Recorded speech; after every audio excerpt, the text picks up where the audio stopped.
വചനം തിരുവചനം മാനവരക്ഷാവചനം ഹൃദയങ്ങളെ ഒരുങ്ങിയിടുക വചനത്തെ എതിരേൽക്കാൻ.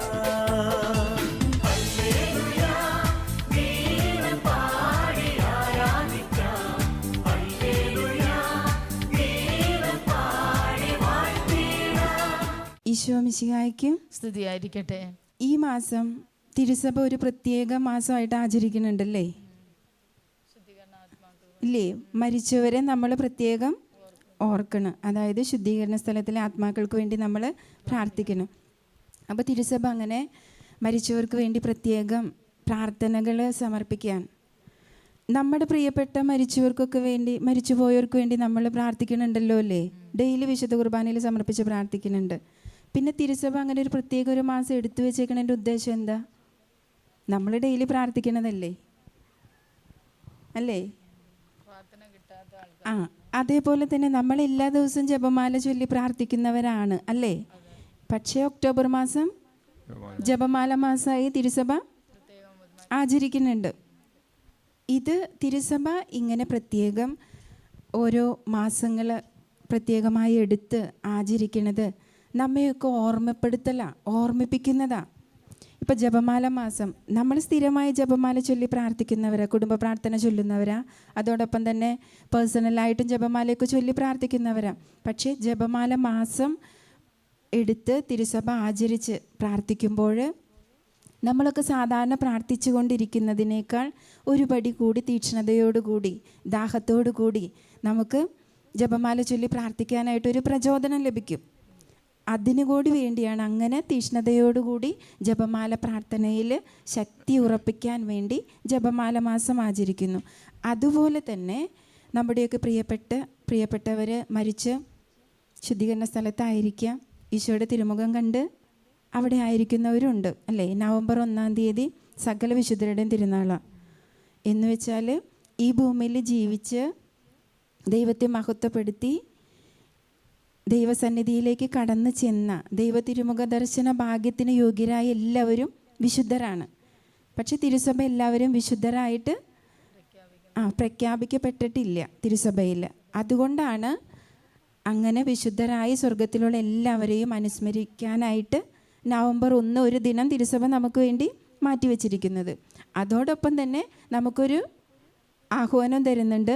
നമ്മളെല്ലാവരും ഇതുപോലെ നവംബർ 1 ആ ഫീസ്റ്റ് ദിനത്തിൽ ഉൾപ്പെടേണ്ടവരാണ്, സകല വിശുദ്ധരിലും ഉൾപ്പെടേണ്ടവരാണ് എന്നുള്ളൊരു ബോധ്യം കൂടി ആ ദിനത്തിൽ നമുക്ക് തരുന്നുണ്ട്. അതുപോലെ തന്നെ മരിച്ചവരെ ഓർക്കാനായിട്ട് ഒരു ദിനമല്ല, ഒരു മാസം മുഴുവൻ. നവംബർ 2 നമ്മൾ അങ്ങനെ ഓർക്കുന്നു. അതോടൊപ്പം ആ ഒരു മാസം മുഴുവൻ തിരുസഭ മരിച്ചവരെ ഓർത്ത് പ്രാർത്ഥിക്കുന്നുണ്ട്, പ്രത്യേക പ്രാർത്ഥനകൾ നടത്തുന്നുണ്ട്. നമുക്ക് പേഴ്സണലായി പ്രത്യേക പ്രാർത്ഥനകൾ നടത്താം.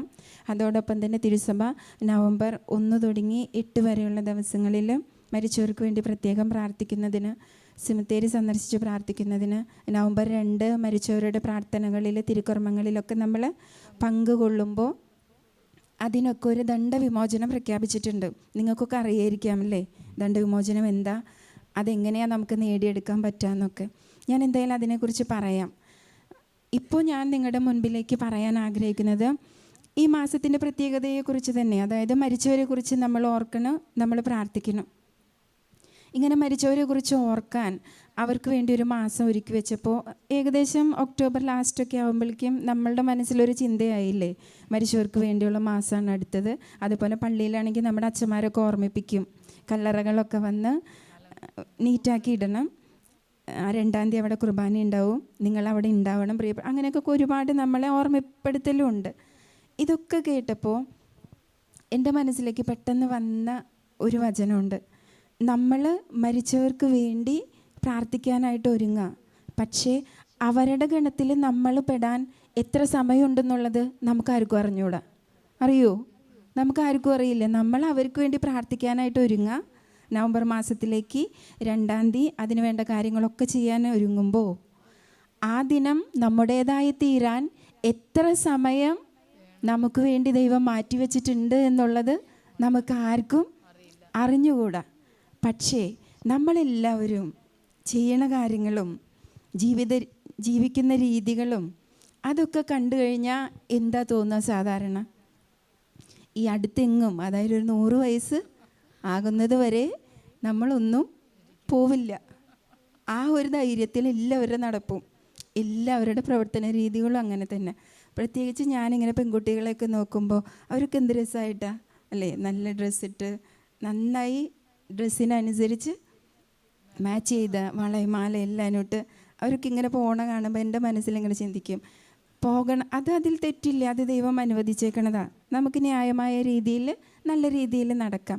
പക്ഷേ ഈ മക്കളൊക്കെ അത് അന്ത്യദിനം അല്ലെങ്കിൽ അടുത്ത മൊമെൻറ്റിൽ എനിക്ക് വരാൻ പോകുന്നത് എന്താണ് എന്നൊരു ചിന്ത ഉള്ളിലുണ്ടായിട്ട് ഇങ്ങനെ നടന്നാൽ മതിയായിരുന്നു.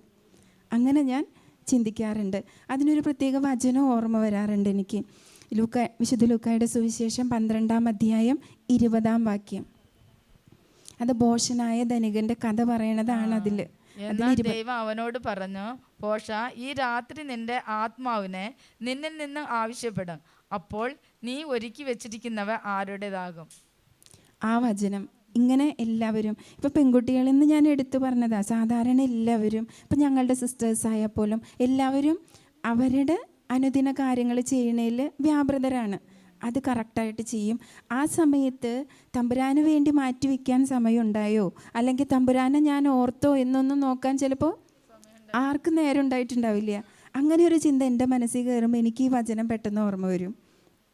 ഇന്ന് രാത്രി എന്ന് ആ ഉപമയിൽ പറഞ്ഞത് ചിലപ്പോൾ ആ മൊമെൻ്റ് ആയിരിക്കും അല്ലേ, നമുക്ക് വേണ്ടിയുള്ളത് ആ മൊമെൻ്റ് ആയിരിക്കും. ഞാൻ അങ്ങനെ ഇടയ്ക്ക് ആലോചിക്കാറുണ്ട്.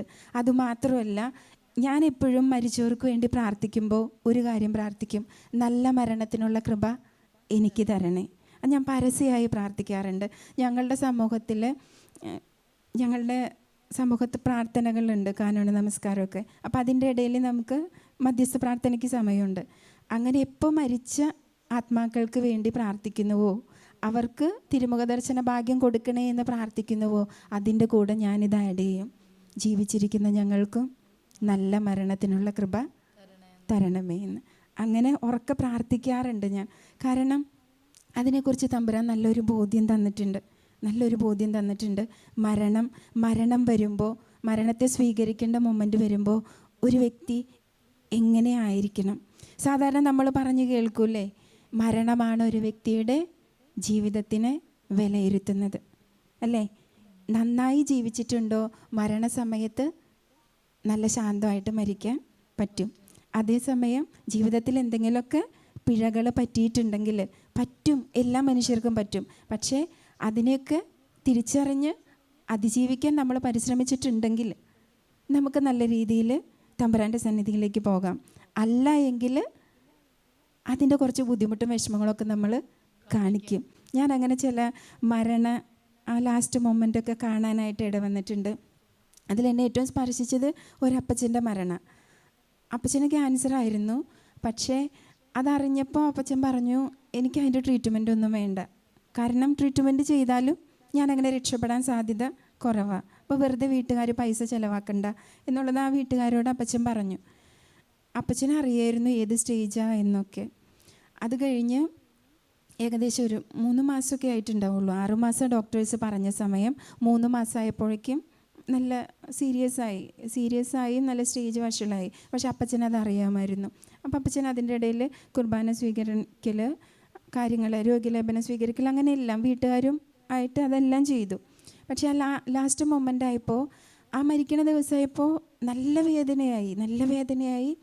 ആ അപ്പച്ചൻ തന്നെ ഇങ്ങനെ പറഞ്ഞു, എന്നെ എവിടെയെങ്കിലും ഒന്ന് കൊണ്ടുപോയി ഇടുമോ മരിക്കാനായിട്ട് എന്ന് വെച്ചാൽ അത്രയും വേദന സഹിക്കാൻ പറ്റാത്ത അവസ്ഥയായി. പക്ഷേ ഈ അപ്പച്ചനെ ഇപ്പോൾ വീട്ടുകാർ ഹോസ്പിറ്റലിലേക്ക് കൊണ്ടുപോയി. അതൊരു സിസ്റ്റേഴ്സിൻ്റെ ഹോസ്പിറ്റലായിരുന്നു.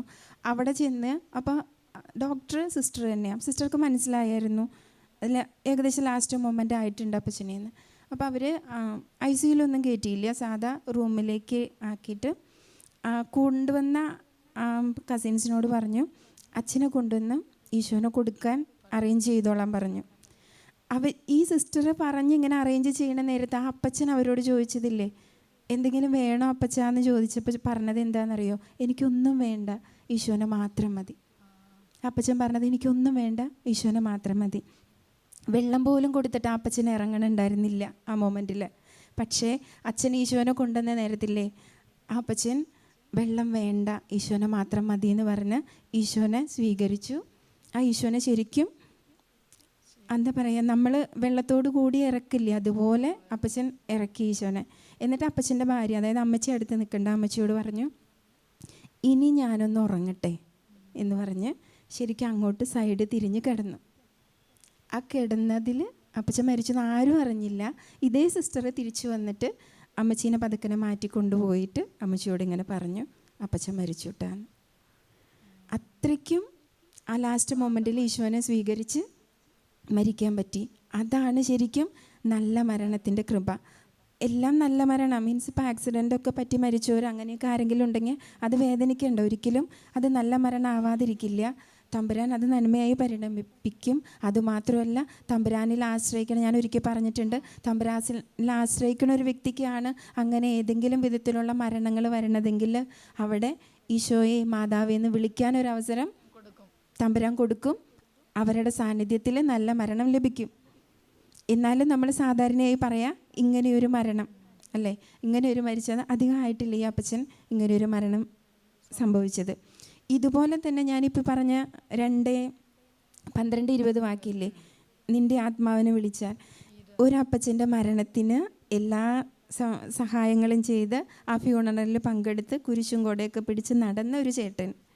ആ ചേട്ടൻ പിറ്റേ ദിവസം രാവിലെ ഈവനിങ്ങിൽ ആ ഫ്യൂണറൽ കഴിഞ്ഞു. പിറ്റേ ദിവസം രാവിലെ ആ ചേട്ടൻ പെയിൻറ്റിങ് പണിക്ക് പോകാനായിട്ട് ഇറങ്ങി ആ പണി ചെയ്യുന്ന വീട്ടിലെത്തിയതും നെഞ്ചുവേദന തോന്നി. അപ്പോൾ ആ ചേച്ചിയോട് ഇത്തിരി വെള്ളം തരുമെന്ന് ചോദിച്ചു. ആ വെള്ളം കുടിക്കുമ്പോഴേക്കും ആൾ നന്നായി തളർന്നു. അങ്ങനെ ഒരു ഹോസ്പിറ്റലിൽ കൊണ്ടുപോയി. പോണ വഴിക്ക് തന്നെ ആ ചേട്ടൻ മരിച്ചു. തലേ ദിവസം ഒരു ഫ്യൂണറലിന് എല്ലാ കാര്യങ്ങളും ചെയ്തതാണ് ആ സിമത്തേരിയിൽ. പിറ്റേ ദിവസം ആ സമയമായപ്പോഴേക്കും ആ ചേട്ടനെ അടക്കി. ഞാനിത് പറഞ്ഞത് ഇപ്പോൾ ഈ ദിവസങ്ങൾ നടന്ന കാര്യങ്ങളാണ്. നവംബർ ആകുമ്പോൾ നമുക്ക് അങ്ങനെ ഒരു ചിന്ത നമ്മുടെ ഉള്ളിൽ വരും. ആ വരണതിനനുസരിച്ച് തമ്പുരാൻ ഇങ്ങനെ കുറച്ച് കാര്യങ്ങൾ എന്നെ കാണിച്ചു തന്നു. അത് ഞാൻ നിങ്ങളുടെ മുൻപിൽ എന്തോ ഇവിടെ നിൽക്കുമ്പോൾ പരിശുദ്ധാത്മാവ് തോന്നിപ്പിച്ചു ഇത് പറയാൻ. ഈ 2 കാര്യങ്ങൾ പറയാൻ വിചാരിച്ചതല്ല, പക്ഷെ എന്നെക്കൊണ്ട് പറയാനായിട്ട് പരിശുദ്ധാത്മാവ് പ്രേരിപ്പിച്ചു. അപ്പോൾ തമ്പുരാൻ അത് ഉദ്ദേശിക്കുന്നുണ്ടാവും അങ്ങനെ പറയുന്നത് കൊണ്ട്. അതുകൊണ്ട് എപ്പോഴും ഈ വചനം വിശുദ്ധ ലൂക്കായുടെ സുവിശേഷം 12-20 വാക്യം, ഇന്ന് നിൻ്റെ ആത്മാവിനെ ഞാൻ വിളിച്ചാൽ, ഇപ്പോൾ നിൻ്റെ ആത്മാവിനെ ഞാൻ വിളിച്ചാൽ നീ എവിടെയായിരിക്കും? അത് ഓരോ മൊമെൻറ്റിലും നമ്മൾ ചിന്തിക്കേണ്ട കാര്യം. അതുപോലെ നല്ല മരണത്തിനുള്ള കൃപയ്ക്ക് എപ്പോഴും നമ്മൾ പ്രാർത്ഥിക്കണം. നമ്മുടെ ജീവിത നിയോഗങ്ങൾക്ക് വേണ്ടി നമ്മൾ പ്രാർത്ഥിക്കും ഇല്ലേ, അതിൻ്റെ കൂടെ തന്നെ നമ്മൾ ചേർത്ത് പ്രാർത്ഥിക്കേണ്ട ഒരു പ്രാർത്ഥനയാണ് നല്ല മരണത്തിനുള്ള കൃപ. അപ്പോൾ ദൈവത്തിൻ്റെ പരിശുദ്ധാത്മാവ് അതിന് നമ്മളെല്ലാവരും യോഗ്യരാകട്ടെ. നമ്മൾ തമ്പുരാൻ്റെ കാര്യങ്ങളിൽ വ്യാപൃതരായി നടക്കുമ്പോൾ, തമ്പുരാന് വേണ്ടി ജീവിക്കുമ്പോൾ, പ്രാർത്ഥിക്കുമ്പോൾ ഇതുപോലൊരു നല്ല മരണം കിട്ടാൻ, നല്ല മരണം ലഭിക്കുന്നത് വഴി ലോകത്തിൻ്റെ മുൻപിൽ നമ്മുടെ ജീവിതം ഒരു സാക്ഷ്യമാണ്. അങ്ങനെ ഒരു സാക്ഷ്യമായി തീരാനുള്ളൊരു കൃപയും ഈ മരിച്ചവർക്ക് വേണ്ടി പ്രാർത്ഥിക്കുന്ന ഈ മാസം ദൈവം നമുക്ക് ഓരോരുത്തർക്ക് നൽകട്ടെ എന്ന് ഞാൻ ആത്മാർത്ഥമായി പ്രാർത്ഥിക്കുകയാണ്. ഇനി അതോടൊപ്പം തന്നെ ഈ മരണം കഴിഞ്ഞു, ഇപ്പം മരണത്തെക്കുറിച്ചാണ് പറഞ്ഞത്. ഈ മരണം കഴിഞ്ഞു കഴിഞ്ഞാൽ നമ്മുടെ ആത്മാവിന് എന്താ സംഭവിക്കുക, അത് നമ്മൾ അറിഞ്ഞിരിക്കേണ്ട കാര്യമാണ്. ഇപ്പം അതിനെപ്പറ്റി പറയുമ്പോൾ കൊറിന്തോസുകാരുടെ 1-ാം ലേഖനത്തിൽ 3-ാം അധ്യായം 13 മുതൽ 15 വരെയുള്ള വാക്യമുണ്ട്. മരണശേഷം ഓരോരുത്തരുടെയും പണി പരസ്യമാകും. കർത്താവിൻ്റെ ദിനത്തിൽ അത് വിളംബരം ചെയ്യും. അഗ്നിയാൽ അത് വെളിവാക്കപ്പെടും. ഓരോരുത്തരുടെയും പണി ഏത് തരത്തിലാണെന്ന് അഗ്നി തെളിയിക്കുകയും ചെയ്യും. അതാണ് മരണശേഷം നമ്മുടെ ജീവിതത്തിൽ സംഭവിക്കുന്നത്. നമ്മൾ കേൾക്കുന്നത് മരണത്തെക്കുറിച്ചാണല്ലേ. അതാരും കേൾക്കാൻ ഇഷ്ടമില്ലാത്തൊരു കാര്യമാണ്. അത് കേൾക്കുന്ന സമയത്ത് അത് വേണ്ട വിധത്തിൽ നമ്മുടെ മനസ്സിൽ ബോധ്യമാവാൻ നമ്മൾ പ്രാർത്ഥിച്ചുകൊണ്ടിരിക്കണം. ഈ ഒരു ബോധ്യം ശരിക്കും നമ്മുടെ മനസ്സിൽ നമ്മുടെ മരണത്തെക്കുറിച്ച്, അതിനുശേഷമുള്ള നമ്മുടെ വിധിയെക്കുറിച്ചൊക്കെ വന്നാൽ നമ്മുടെ ജീവിതത്തിൽ മാറ്റം വരാൻ പിന്നെ വേറെ ഒന്നും വേണ്ട, വേറെ ഒരു കാര്യവും വേണ്ട. പരിശുദ്ധാത്മാവിൻ്റെ ഒരൊറ്റ ബോധ്യം മാത്രം മതി. സൗഖ്യങ്ങൾ സംഭവിക്കുമ്പോൾ നമ്മുടെ ജീവിതത്തിന് എങ്ങനെ മാനസാന്തരം നടക്കണോ അതേപോലെ തന്നെ ഇങ്ങനത്തെ ഓരോ ബോധ്യം നമ്മുടെ ഉള്ളിൽ വന്നാൽ നമുക്ക് മാറ്റം നടക്കും. അതുകൊണ്ട് ഈ നിമിഷം നമ്മൾ പരിശുദ്ധാത്മാവിനോട് കൂടി പ്രാർത്ഥിച്ചിരിക്കാനായിട്ട് പരിശ്രമിക്കുക. യേശുവേ നന്ദി, യേശുവേ സ്തുതി, യേശുവേ മഹത്വം, പരിശുദ്ധാത്മാവേ നന്ദി, പരിശുദ്ധാത്മാവേ സ്തുതി, പരിശുദ്ധാത്മാവേ മഹത്വം. തമ്പുരാൻ്റെ വചനം ഒരിക്കലും വെറുതെ പോവില്ല. അതെവിടെ പ്രഘോഷിക്കപ്പെട്ടാലും അതത് ഫലം ചൂടും അല്ലേ? ഏശയ്യായുടെ പുസ്തകത്തിൽ 55-ാം അധ്യായത്തിൽ നമ്മളത് വായിക്കണതാ. തമ്പുരാൻ ഒരിക്കലും ഭൂമിയെ നനയിക്കാനായിട്ട് പെയ്യുന്ന മഞ്ഞോ മഴയോ ഒന്നും പോകാതെ ഫലം വിത്തിനെ മുളപ്പിച്ച് ഫലം തരുന്നത് പോലെ തന്നെ തമ്പുരാൻ്റെ വചനം എവിടെ പറയപ്പെടുന്നുണ്ടോ അതാർക്കെങ്കിലും എവിടെയെങ്കിലും ഫലം ചൂടിയിട്ടേ അത് തിരിച്ചു പോവുള്ളൂ. അത് അതിൻ്റെ ഉദ്ദേശം നിറവേറ്റാതെ ഒരിക്കലും തിരിച്ചു പോവില്ല. ആ ധൈര്യത്തിൽ തന്നെയാണ് ഞാൻ നിങ്ങളുടെ മുൻപിൽ നിന്ന് ഇത് പറയണത്. ദൈവത്തിൻ്റെ പരിശുദ്ധാത്മാവിൻ്റെ ഒരു പ്രത്യേക പ്രചോദനം കൊണ്ടാണ് കേട്ടോ ഇപ്പോൾ പെട്ടെന്ന് ഇങ്ങനെ ഈ മരണത്തെക്കുറിച്ചും അതിനെക്കുറിച്ചുള്ള കാര്യങ്ങളെക്കുറിച്ചും പറയാൻ തോന്നിപ്പിച്ചത്. അപ്പം ഇപ്പം നമ്മൾ കേട്ട വചനഭാഗം 1 കൊറിന്തോസ് 13:3, അതായത് ഓരോരുത്തരുടെയും പ്രവൃത്തി അഗ്നിയാൽ വെളിപ്പെടും. ഇതാണ് നമ്മൾ മരിച്ച മൊമെൻറ്റിൽ നടക്കുന്നത്. നമ്മൾ തിരുസഭ പഠിപ്പിക്കുന്നതനുസരിച്ച് നമുക്ക് 2 വിധിയുണ്ട്. അത് ഒന്ന് പൊതുവിധി, തനതു വിധി. തനതു വിധിയാണ് മരിച്ച മൊമെൻറ്റിൽ നടക്കുന്നത്. അതാണ് ഈ തിരുവചനത്തിൽ പറഞ്ഞത്, തനതു വിധിയുടെ കാര്യം. അതായത് ഓരോരുത്തരുടെയും പ്രവൃത്തികൾ അഗ്നിയാൽ വെളിപ്പെടും. അത് മരിച്ച മൊമെൻറ്റിൽ തന്നെ തനതു വിധിയിൽ നമ്മുടെയൊക്കെ പ്രവൃത്തികൾ വെളിപ്പെടും. അതിനുശേഷം പൊതുവിധി. ആ പൊതുവിധിക്ക് അത് ഈശോയുടെ 2ാമത്തെ ആഗമനത്തിന് ശേഷം എല്ലാവരും ഒരുമിച്ച് ഉള്ള ഉയർപ്പ്, അന്ത്യദിനത്തിലെ പുനരുദ്ധാനത്തിൽ. അത് നമ്മൾ ഈ സുവിശേഷ ഭാഗങ്ങളിൽ വായിക്കുമ്പോൾ കാണണതാണ്. അതോടൊപ്പം തന്നെ നമ്മുടെ മരിച്ചവർക്ക് വേണ്ടി ചെല്ലണ ഒപ്പീസിൽ കല്ലറയിൽ ചെന്നിട്ട് ഈ ബോഡി വെക്കണതിന് മുമ്പ് ആ കല്ലറ വെഞ്ചരിക്കുമ്പോൾ പറയും, ഈശോയുടെ 2ാം ആഗമനം വരെ വിശ്രമം കൊള്ളേണ്ട ഈ കല്ലറ ധൂപിച്ച് അച്ഛൻ വെഞ്ചരിച്ച് പ്രാർത്ഥിക്കും. അതൊക്കെ നമുക്ക് തരുന്ന സൈനാണ് പൊതുവിധിയുടെ. അതായത് അതുവരെ നമ്മൾ അതിൽ വിശ്രമം കൊള്ളും എന്നാണ് തിരുസഭ നമ്മളെ പഠിപ്പിക്കുന്നത്. പക്ഷേ തനത് വിധിയുടെ സമയത്ത് നമ്മുടെ പ്രവൃത്തികളെല്ലാം വെളിപ്പെട്ടിട്ടുണ്ടാവും. എന്താ ദൈവവുമായിട്ട് അല്ലെങ്കിൽ മാലാഖയായിട്ട് നമ്മൾ അങ്ങോട്ടും ഇങ്ങോട്ടും കൊണ്ടുപോകേണ്ട ആവശ്യം വരില്ല. നമ്മൾ ചെയ്ത പ്രവൃത്തികൾ ഇതുപോലെ പരിശുദ്ധാത്മാവിൻ്റെ സാന്നിധ്യത്തിൽ ഇങ്ങനെ വെളിപ്പെട്ട് വരുമ്പോൾ നമ്മൾ തന്നെ ഏത് സ്ഥലത്തേക്കാണ് പോകണ്ടേ ആ സ്ഥലം നമ്മൾ തിരഞ്ഞെടുക്കും. അങ്ങനെയാണ് സാധാരണ നമ്മളെ പഠിപ്പിച്ചിരിക്കുന്നത്. തിരുസഭയുടെ പഠിപ്പിക്കലിലും അങ്ങനെ തന്നെയാണ്. തനതു വിധിയിൽ നമ്മൾക്ക് എന്താണോ അത് നമ്മൾ തിരഞ്ഞെടുക്കും. അങ്ങനെ തിരഞ്ഞെടുക്കുമ്പോൾ നമ്മളെ വിശുദ്ധീകരിച്ച് എന്തെങ്കിലും കറയോ കുറവുകളൊക്കെ ആയിട്ടാണ് നമ്മൾ തമ്പുരാൻ്റെ സന്നിധിയിൽ ചെന്നിരിക്കുന്നതെങ്കിൽ നമ്മളെ തിരിച്ചു വിശുദ്ധീകരിച്ചെടുക്കാനുള്ളൊരു സ്ഥലമാണ് ശുദ്ധീകരണ സ്ഥലം. അതും തിരുവചനത്തിലുണ്ട്. വിശുദ്ധ മത്തായിയുടെ സുവിശേഷം 5-ാം അധ്യായം 26-ാമത്തെ വാക്യം. അതിൻ്റെ ലാസ്റ്റ് ഭാഗത്ത് പറയുന്നുണ്ട്, അവസാനത്തെ ചില്ലി കാശും കൊടുത്ത് വീട്ടുവോളം നീ അവിടെ നിന്ന് പുറത്തു വരികയില്ലെന്ന് സത്യമായി നിന്നോട് പറയുന്നു. എന്ന് വെച്ചാൽ നമ്മളുടെ പ്രവൃത്തികളെല്ലാം തമ്പുരാൻ്റെ നീതിയുടെ മുൻപിൽ വിശുദ്ധീകരിക്കപ്പെട്ട് വരുന്നവരെ നമ്മൾ അവിടെ പുറത്തു വരാതെ നിൽക്കുന്ന സ്ഥലം.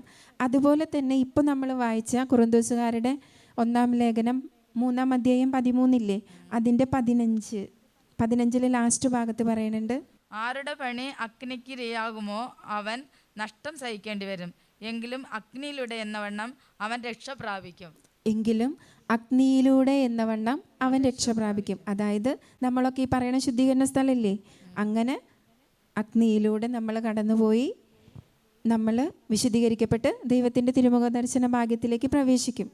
അതാണ് നമ്മുടെ അന്ത്യദിനത്തിലെ പുനരുദ്ധാനം. അതാണ് നമ്മളെ തിരുസഭ പഠിപ്പിക്കുന്നത്. അതായത് ഈ ഭൂമിയിൽ വെച്ച് നമ്മൾക്ക് വിശുദ്ധീകരണം ലഭിച്ചിട്ടില്ല എങ്കിൽ, നമ്മുടെ ആത്മാവിന് വിശുദ്ധീകരണം ലഭിച്ചിട്ടില്ല എങ്കിൽ അത് ഈ ശുദ്ധീകരണ സ്ഥലത്ത് നമ്മൾ വിശുദ്ധീകരിക്കപ്പെട്ട് അന്ത്യദിനത്തിലെ പുനരുദ്ധാനത്തിൽ നമ്മൾ രക്ഷ പ്രാപിക്കും, ഈശോയോടൊപ്പമാകും. അതാണ് തിരുസഭ നമ്മളെ പഠിപ്പിച്ചിരിക്കുന്നത്. അപ്പോൾ ഈ ഭൂമിയിൽ തമ്പുരാൻ നമ്മളെ വിശുദ്ധീകരിക്കാൻ നോക്കണുണ്ട്. പക്ഷേ നമ്മളത് മനസ്സിലാക്കണില്ല. എന്ന് വെച്ചാൽ നമ്മുടെ ജീവിതത്തിൽ നമ്മൾ കടന്നു പോകുന്ന ഈ സഹനത്തിൻ്റെ അവസ്ഥ പലതരത്തിലുള്ളതല്ലേ. സാമ്പത്തിക മേഖല, രോഗത്തിൻ്റെ ആവാം, അല്ലെങ്കിൽ മക്കളിൽ നിന്നുള്ള ബുദ്ധിമുട്ടാവാം.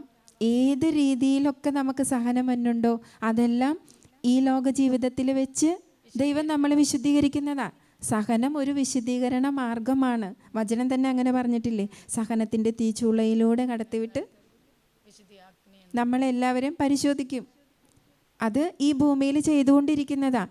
അത് നമ്മൾ പൂർണ്ണമായും മനസ്സിലാക്കാത്തത് കൊണ്ടാണ് ആ സഹനത്തെ നല്ല രീതിയിൽ സ്വീകരിക്കാൻ പറ്റാതെ നമ്മൾ അതിനെതിരെ പരാതി പറഞ്ഞു പോണത്, അല്ലെങ്കിൽ അതിന് നിരാശപ്പെട്ടു പോണത്, അല്ലെങ്കിൽ ഏതെങ്കിലും വഴികളൊക്കെ നമ്മൾ എളുപ്പ വഴികളൊക്കെ കണ്ടെത്തി പോണതൊക്കെ അതിൻ്റെ ഭാഗമാണ്.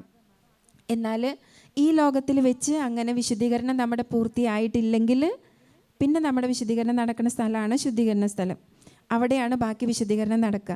അങ്ങനെ ഒരു വിശ്വാസം തിരുസഭ നമ്മളെ പഠിപ്പിച്ചിട്ടുള്ളതുകൊണ്ടും അങ്ങനെ ഒരു വിശ്വാസം ഉള്ളതുകൊണ്ടുമാണ് ഈ നവംബർ മാസം മുഴുവനും മരിച്ചുപോയവർക്ക് വേണ്ടി, ശുദ്ധീകരാത്മാക്കൾക്ക് വേണ്ടി പ്രാർത്ഥിക്കാനായിട്ട് തിരുസഭ നീക്കി വെച്ചിരിക്കുന്നത്. നിങ്ങൾക്ക് എല്ലാവർക്കും അറിയാം, മരിച്ചു കഴിഞ്ഞാൽ മരിക്കണ ലാസ്റ്റ് മൊമെൻ്റ് വരെ തമ്പുരാൻ്റെ കരുണയാണ് നമുക്ക് ലഭിക്കുക. മരിച്ച ആ മൊമെൻ്റ് തുടങ്ങി ദൈവത്തിൻ്റെ നീതിയാണ്. ആ ഒരൊറ്റ മൊമെൻറ്റിൽ മാറും. കരുണാമയനായി നിന്ന ദൈവം നീതിമാനായിട്ട് മാറും. പിന്നെ നമ്മൾക്ക് കരുണ നമുക്കായിട്ട് നേടിയെടുക്കാൻ പറ്റില്ല. മരിച്ചു കഴിഞ്ഞാൽ നമ്മൾക്കായിട്ട് കരുണ നേടിയെടുക്കാൻ പറ്റില്ല. ശുദ്ധീകരണ സ്ഥലത്തിലെ ആത്മാക്കൾക്ക് പറ്റില്ല. അതുകൊണ്ടാണ് ഈ ഒരു മാസം ജീവിച്ചിരിക്കുമ്പോൾ നമ്മൾ ഓർത്ത് പ്രാർത്ഥിക്കട്ടെ എന്ന് തിരുസഭ പറയണത്. ഒരു മാസം അതിനു വേണ്ടി മാറ്റി വിൽക്കണത്. ഇപ്പോൾ നമ്മൾക്ക് കിട്ടണ ഈ തിരിച്ചറിവില്ലേ, അത് നമ്മൾ പ്രയോജനപ്പെടുത്തണം. നമ്മൾ അവർക്ക് വേണ്ടി പ്രാർത്ഥിക്കണം. ശുദ്ധീകരാത്മാക്കൾക്ക് വേണ്ടി നമ്മൾ അങ്ങനെ പ്രാർത്ഥിച്ചാൽ അവർ തന്നെ ഇടപെട്ട് നമ്മുടെ കാര്യങ്ങളിൽ, നമ്മുടെ സഹന ജീവിതങ്ങളുടെ ആ സഹനത്തിൻ്റെ കാരണങ്ങൾ മാറ്റിത്തരും. അവർക്ക് അതിന് പറ്റും. അവർക്ക് നമ്മൾക്ക് വേണ്ടി തമ്പുരാനോട് മാധ്യസ്ഥം വഹിക്കാൻ പറ്റും. എപ്പോൾ? തമ്പുരാൻ്റെ തിരുമുഖ ദർശന ഭാഗ്യം ലഭിച്ചാൽ, എന്ന് വെച്ചാൽ സ്വർഗത്തിൽ ചെന്നാൽ. അതുവരെ അവർക്ക് ഒന്നും ചെയ്യാൻ പറ്റില്ല. അപ്പോൾ അതുകൊണ്ട് നമ്മൾ നമ്മുടെ പ്രിയപ്പെട്ടവർക്ക് വേണ്ടി, ആരാരും പ്രാർത്ഥിക്കാനില്ലാത്തവർക്കൊക്കെ വേണ്ടി ഈ മാസം പ്രത്യേകിച്ച് പ്രാർത്ഥിക്കണം. പ്രാർത്ഥിക്കാൻ കടപ്പെട്ടതാണ്. അങ്ങനെ പ്രാർത്ഥിച്ചാൽ മാത്രമേ അവർ രക്ഷപ്പെട്ട് സ്വർഗത്തിലെത്തുള്ളൂ. അത് നമുക്ക് അനുഗ്രഹമായി തീരുള്ളൂ. അവരോട് നമുക്ക് മാധ്യസ്ഥം ചോദിച്ച് പ്രാർത്ഥിക്കാനായിട്ട് സാധിക്കുള്ളൂ. നമ്മൾ ചോദിച്ച് പ്രാർത്ഥിക്കുമ്പോൾ അത് നമ്മൾക്ക് ലഭിക്കണമെങ്കിൽ അവർ ഈശോയുടെ അടുത്ത് എത്തിയിട്ടുണ്ടാവണം. അപ്പം അങ്ങനെ തിരുമുഖ ദർശന ഭാഗ്യം ലഭിച്ച് ഈശോയുടെ അടുത്ത് എത്തിയവരാണ് നമ്മുടെ പ്രിയപ്പെട്ടവരൊക്കെ എങ്കിൽ അതനുസരിച്ച് നമ്മുടെ കാര്യങ്ങളിൽ വ്യത്യാസം വരും. നമ്മുടെ കുടുംബത്തിൻ്റെ കാര്യങ്ങളിൽ വ്യത്യാസം വരും. അവർ മരിച്ചു പോണ സമയത്ത് ഏത് മേഖലയിലാണോ നമ്മൾ വേദന അനുഭവിച്ചുകൊണ്ടിരുന്നേ, അതൊക്കെ പെട്ടെന്ന് മാറ്റിത്തരും. അവരോട് മാധ്യസ്ഥം ചോദിച്ച് പ്രാർത്ഥിച്ച. അപ്പം അതുകൊണ്ട് പ്രത്യേകിച്ച് ഈ മാസം അവർക്ക് വേണ്ടി മാധ്യസ്ഥം ചോദിച്ച് പ്രാർത്ഥിക്കണം. ഇപ്പോൾ ജീവിച്ചിരിക്കുന്ന നമ്മൾ കാണണ വിശുദ്ധ കുർബാന ഇല്ലേ, ആ കുർബാന മരിച്ചു കഴിഞ്ഞാൽ നമുക്ക് ഉപകാരം ഉണ്ടാവും. ജീവിച്ചിരിക്കുമ്പോൾ നമ്മൾ കാണുന്ന വിശുദ്ധ കുർബാന. അതേസമയം മരിച്ചു കഴിഞ്ഞിട്ട് അർപ്പിക്കണ കുർബാന, എനിക്ക് വേണ്ടി എത്ര കുർബാന അർപ്പിച്ചാലും ഇന്ന് ജീവിച്ചിരിക്കുമ്പോൾ ഞാൻ തന്നെ എനിക്ക് വേണ്ടി അല്ലെങ്കിൽ നല്ല നിയോഗത്തിൽ സമർപ്പിക്കണ കുർബാനയുടെ ഫലം മരിച്ച് ഞാൻ പോയതിന് ശേഷം ആരൊക്കെ എനിക്ക് വേണ്ടി ചൊല്ലിച്ചാലും അത്രയും ഫലം കിട്ടില്ല. ഫലം കിട്ടും, അത്രയും ഫലം കിട്ടില്ല. അതുകൊണ്ട് ജീവിച്ചിരിക്കണം നമുക്കൊരു ബോധ്യം ഉണ്ടാവണം. നമ്മുടെ പ്രാർത്ഥനകളും നമ്മുടെ വിശുദ്ധ കുർബാനകളും ഒക്കെ നാളെ നമുക്ക് വേണ്ടി നമ്മൾ ശേഖരിച്ച് വെക്കുന്നതാ. നമ്മൾ ശുദ്ധീകരണ സ്ഥലത്ത് പോകാതിരിക്കാൻ നമുക്ക് വേണ്ടി തന്നെ ശേഖരിക്കാനുള്ളൊരു മാർഗമാണ് ഇന്ന് വിശുദ്ധിയോടുകൂടി അർപ്പിക്കുന്ന, നമ്മൾ ഓരോരുത്തരും പങ്കെടുത്ത് അർപ്പിക്കുന്ന വിശുദ്ധ കുർബാനകൾ. അതിൻ്റെ പകുതി മരിച്ചതിന് ശേഷം ആര് നമുക്ക് വേണ്ടി ചൊല്ലിച്ചാലും നമ്മൾക്ക് കിട്ടുള്ളൂ. ഇതോടൊപ്പം തന്നെ ഒരു അറിവും കൂടി തരണത് ദണ്ഡവിമോചനം എന്ന് ഞാൻ പറഞ്ഞു. ദണ്ഡവിമോചനം നമുക്കൊക്കെ നേടിയെടുക്കാം. നമുക്ക് വേണ്ടി നേടിയെടുക്കാം, മരിച്ചുപോയവർക്കും വേണ്ടി ദണ്ഡവിമോചനം നേടിയെടുക്കാം. അത് നവംബർ 1 തുടങ്ങി 8 വരെ, പ്രത്യേകിച്ച് നവംബർ 2 മരിച്ചവർക്ക് വേണ്ടി പ്രാർത്ഥിച്ച്, അതിന് തിരുസഭ കണ്ടീഷൻ വെച്ചേക്കണത് ഇത്രയാണ്: പരിശുദ്ധ പിതാവിൻ്റെ നിയോഗാർത്ഥം സ്വർഗസ്ഥനായ നന്മ നിറഞ്ഞ മറിയം ത്രിത്വസ്തുതി, അത് ചൊല്ലി പ്രാർത്ഥിക്കണം. പിന്നെ പ്രസാദവര അവസ്ഥയിലായിരിക്കണം നമ്മൾ, അതായത് കുമ്പസാരിച്ച് കുർബാന സ്വീകരിച്ചിട്ടുണ്ടാവണം. ഈ 2 കാര്യങ്ങൾ മാത്രം ചെയ്താൽ നമ്മൾ കാണുന്ന വിശുദ്ധ കുർബാനയിൽ ദണ്ഡവിമോചനമുണ്ട്. അത് നമ്മൾ ഏത് വ്യക്തിക്ക്, നമ്മുടെ മരിച്ചുപോയ ഏത് വ്യക്തിക്ക് വേണ്ടി നമ്മൾ കാഴ്ചവെക്കുന്നു, ആ വ്യക്തിക്ക് ആ ദണ്ഡവിമോചനം കിട്ടും. അതുകൊണ്ട് അത് ഈ മാസം പ്രത്യേകം നേടിയെടുക്കാൻ നമുക്ക് സാധിക്കുന്നതാണ്. അതൊന്നുപോലും നഷ്ടപ്പെടുത്താതെ നേടിയെടുക്കണം. ഇനി ദണ്ഡവിമോചനം കിട്ടാൻ കുറേ കഷ്ടപ്പാടില്ല. പ്രസാദപരാവസ്ഥയിലാവുക എന്ന് വെച്ചാൽ കുമ്പസാരിച്ച കുർബാന സ്വീകരിച്ചിട്ടുണ്ടാവുക. അതോടൊപ്പം തന്നെ മാർപ്പാപ്പയുടെ നിയോഗാർത്ഥം നമ്മളിത് ചൊല്ലാം. ഇത് നമ്മൾ അരമണിക്കൂർ ദിവ്യകാരുണ്യ ഈശോയുടെ മുൻപിൽ അരമണിക്കൂർ ഇരുന്ന് പ്രാർത്ഥിച്ചാൽ നമുക്ക് ദണ്ഡവിമോചനമുണ്ട്. തിരുസഭ അത് പറഞ്ഞു വെച്ചിരിക്കണതാ. അരമണിക്കൂറിൽ എത്ര മണിക്കൂർ നമ്മൾ ഇരിക്കണേ? അപ്പോൾ നമുക്കതൊക്കെ ദണ്ഡവിമോചനമാക്കി നേടിയെടുത്തൂടെ? നമ്മുടെ വീട്ടിൽ നമ്മളെല്ലാവരും ഒരുമിച്ച് ചൊല്ലണ ജപമാല പ്രാർത്ഥനയില്ലേ, അതിന് ദണ്ഡവിമോചനമുണ്ട്. നമ്മൾ ചൊല്ലണ എത്രയും ദയുള്ള മാതാവേ എന്നുള്ള പ്രാർത്ഥന, അതിന് ദണ്ഡവിമോചനമുണ്ട്.